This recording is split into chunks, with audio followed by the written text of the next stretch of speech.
Show you two techniques in case you're happening in that situation you can do, all right, to defend yourself.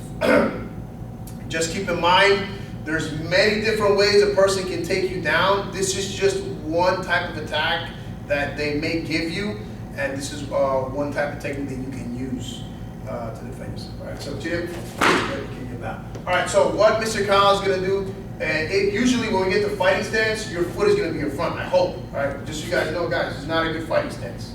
This is a passive-aggressive stance, and it's also a good way to get knocked out. All right, so you always want your foot, all right, one foot in back, one foot in front. Whether you're orthodox or southpaw, those of you know boxing, all right, it doesn't really matter. But for this instance, I'm going to go orthodox style. So let's say we're here, we're about to engage, right? All of a sudden, this guy decides to shoot and he grabs my leg. So he grabs my leg. So very dangerous position. If he grabs my leg and I don't know how to sprawl, which is a technique you do use in wrestling, which is you're going to kick back your legs and create space so this guy doesn't bring you up, or cross face, right, which means that you're going to bring your arm across this person's face, right, to be able to bring that leg back. All right, most likely he's going to bring you down, or he's going to pick you up and dump you on your head, which is a really bad situation. All right, thank you, Scott. So he grabs my leg. He's engaged into the single leg. So the first thing that you want to do, all right, let's move over, let's slide over here, Scott. Yeah, so grab you. Thank you, sir. So the first thing you want to do is you want to pinch his leg, right, like so. Once you do that, you want to turn your body. So right now, I'm locking his arm. From here, I'm going to grab my arm just like this, right, scoop under his other free arm, and I'm going to roll forward. You want to keep this hand free, so as you roll forward, you don't fall on your head. So I'm going to come here, roll forward, good, bring him down. Here I'm going to be in a crucifix position. I'm going to bring this arm under his shoulder like this. I'm going to grab his shirt or lapel if he has one, and I'm going to choke him out just like that. Right? The good thing about this technique is this arm is controlling the arm that's close to me here, and my legs are locking up his arm here. So can you get up for him, Mr. Kyle? Probably not. All right? If he doesn't have a shirt, you can come across like this, grab your arm, and do a rear naked choke type choke from here. All right, most important thing is we're controlling the guy, and he's not jumping on our head. Thank you. Dropping this on our head. All right, very good, sir. So now we're going to go to the other side. Thank you, sir. Good. So now Mr. Kyle's going to attack the other side. So same thing here. All right, the part that you didn't see is I put my knees together, all right, to pinch his arm. So as he's trying to pick me up, boom, right, I pinch his arm together, both of my knees. From here, I'm going to go under his arm, and I'm going to grab his body. As I grab his body, I'm going to put this hand forward, and all I want to do is roll forward. So I'm going to roll forward.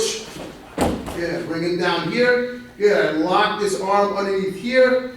Yeah, I grab this hand over here. If he has a lapel, I can choke. I place his hand behind his head. I choke him out just like this. Again, you want to lock up the arm as so try to free yourself from there, Mr. Kyle. That's pretty tight. So once he's here, he's struggling, right, and he doesn't have a lapel, I grab my biceps like this. Yeah, I go behind his head, and I choke him out. All right, and this is an excellent defense, all right, when somebody grabs your leg and kick you down. All right, so the next technique that we're going to work on, guys, it's the same type of attack. It's a single leg grab again.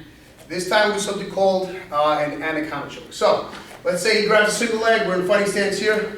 I'm going to do what we just talked about before. I'm going to cross face. As I cross face, I'm going to try to pull this leg out. Once I create separation, I'm going to slip this arm underneath here. I'm going to bring it across his body under his armpit. I'm going to grab my bicep, go down to one knee, go down on the knee. I'm going to roll, yeah, and squeeze my elbows together, and that's the anaconda choke. It's a very surprising choke and very effective, all right? When the guy is grabbing your leg, his focus, so let me grab your leg, Scott. His focus is to drive into you. So this is great for this type of technique because while he's driving into you, you're setting up the technique. So let's say Mr. Kyle grabs the other leg. So he's grabbing here. Again, I'm going to cross face. That means that this part of the arm, the forearm, is going to go across his face. I'm going to place my hand on his shoulder. As I do that, I'm going to separate over here. I'm going to slowly bring this arm underneath, across his body, under his armpit. I'm going to grab my own bicep, and then I'm just gonna roll all the way around. And then from here, I'm gonna squeeze my elbows again. And that's a choke. All right? So again, very effective technique, all right? When applied, this person is gonna be so confused, they're not gonna know what's happening, and it's already gonna be too late, it's gonna be locked in. You're gonna be out of a dangerous situation, they're probably gonna be asleep. So, the one that I'm gonna show you guys is called turning side kick. So usually when you see, so just hold this to the side like this, usually a lot of times you'll see in Taekwondo schools, or you'll see like in a Muay Thai school, a guy will turn his hip and he'll kick like this, and that's actually called a roundhouse. Or people also know who do Muay Thai call it a Thai kick, and there's also a Taiwanese word for that, which doesn't come to mind now. So it uses the same type of mechanics as turning side kick, except that, and I was discussing this with Mr. Kyle earlier, it's gonna be more like playing a pinball game where you pull back that handle that actually gets the game started. You're gonna wind that back, and as the ball comes down, so you're gonna release it and you're gonna fire that ball. So that's kind of like the same type of thing that we're doing here. I'm gonna pull that spring back. As I pull that spring back, I'm gonna turn and then fire the ball. So I'll show you what I mean. So I'm gonna go real slow. I'm gonna turn, good. Bring my knee in. As I bring my knee in, I'm gonna push out and kick. All right, so that's what it looks like in slow motion. So I'm gonna add a little more speed here, so I'm gonna be nice and relaxed. Good, turn side kick, good, and kick. All right, and Mr. Kyle, hopefully, he wasn't trying to fake it. He got pushed back for real. So I'm gonna do that on the other side, and then just so you guys know, because Mr. Kyle, he's a pretty fit guy. I'm a little out of shape, but he's a pretty fit guy. I'm a little bigger than him, but I just want you to see the effects of this kick, even when somebody else who's smaller kicks a bigger person. All right, so I'm gonna be here, yeah, I'm gonna bounce a little bit, relax, good, and I'm gonna turn inside. Yeah, all right, so as you can see, it's a pretty effective kick. The great thing about this kick is, and I'm gonna ask this question to Mr. Kyle. Mr. Kyle, as you see my knee coming around, what does your body want to do? Roundhouse. Yeah, so he's thinking roundhouse. So let's say, let's get rid of the shield real quick, Mr. Kyle. Thank you, sir. So let's say we're in a fighting stance, right? We're here, and I'm bringing my knee up. So automatically, most likely, there's going to be two reactions. If he knows martial arts, he's going to step back. So step back, Mr. Kyle, and there's a kick, right? But if he doesn't know any martial arts, and if you're doing true self-defense, most likely your opponent's not going to know any martial arts. They're not going to be in a fighting stance. They might be, but not going to be in a true martial arts type of fighting stance. So as I bring my knee up, he's thinking that I'm going to do a roundhouse. So if he knows any martial arts, he's going to get back. So as he gets back, I'm going to turn, and then I'm going to kick him into the side kick, which really makes for a really nasty kick for him because he's taking that blunt force into the abdomen. So back kick is a very powerful kick. People describe it as getting hit by like a motorcycle at like maybe 90 miles an hour, or getting kicked literally by a horse. All right, not that I want you to go out and do that, because I don't think you want to experience that ever. So basically what you're going to do is you're going to get in your fighting stance. There's basically two common ways people do this. You're going to face your opponent, you're going to turn, turn, turn. As you turn, you're going to look, a lot of people do this without looking. I like to look because I've practiced myself. You notice that my back is facing my opponent, that's why it's called back kick, and you're gonna fire that front leg, all right, that's actually, it was the rear leg straight back, so I'm gonna back kick, just like that, all right? And I'll show you what that looks on the other side.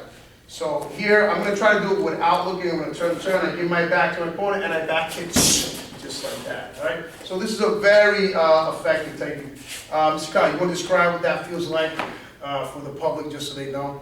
Just so they don't think this is like acting. Even with the shield, it hurts. Yes, I get my arm exactly. pushed right into my side. And it's so funny because when you practice with my instructor and you hold the shield, you're thinking, oh, I'm okay, but it doesn't matter. The amount of energy that's produced in this technique is so potent, so powerful. The energy the inertia will go through the bag and actually go through your body.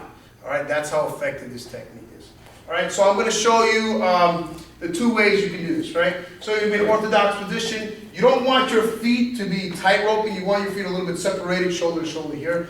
And the first way to do this is what you want to do is you want to turn your body. So as you turn your body, as a good instructor showed me, you want to look behind you, and as you look behind you, you want this leg, all right, the leg that now is in front of you, because you're facing in that direction, to rub close to this leg. This will allow you to hit your target more accuracy. So I'm turning, so I'm here, good, right? My legs are shoulder width apart, right? I'm going to turn. I'm going to still look at my target, look over my shoulder so I know where I'm aiming. I'm going to have this kick go close to my other leg, and I'm going to go straight back. And that's the kick. All right? Sorry, Mr. Kyle, go already. Sorry, guys. We're not here to hurt each other. That's why I'm taking my time. All right, so I'm going to show you what it looks like on the other side. So I'm here. I'm going to turn. Very good. I look over my shoulder. I'm going to have this leg go close to this leg. I'm going to fire my leg back like you're doing a back kick. All right? Or if you've ever done exercises in a machine where you extend your leg back. So that's what you're going to extend your leg back and kick. All right, very good. So that's one way of doing it. The other way I learned doing this was actually sparring with my instructor.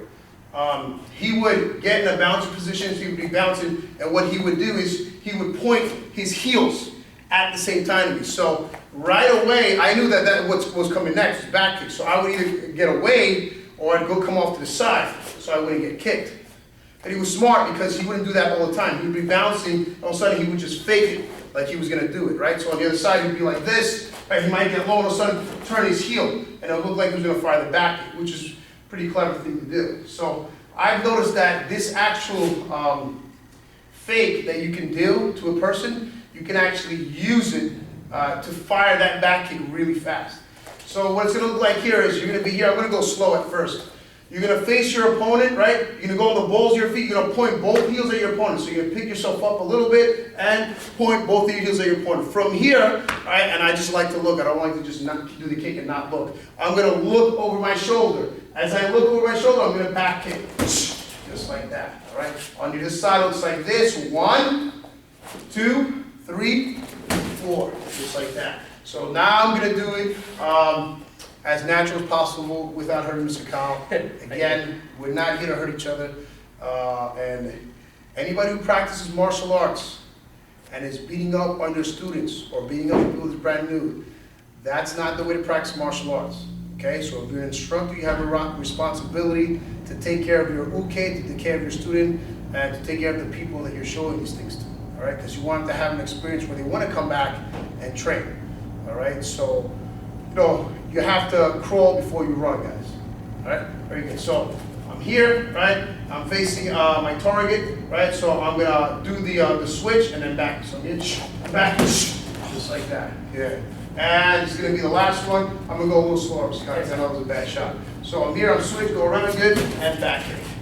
Good, and just like that. The great thing about this kick is, once I make the switch and I kick and I push it back, look what happens. Boom. I'm right back to a fighting stance. All right? So that's one of the reasons why I enjoy this kick. Always make sure, when you do this kick, you want to keep your hands close to your body. Anytime you have your hands out, or you have elbow flare, you're going to throw yourself off.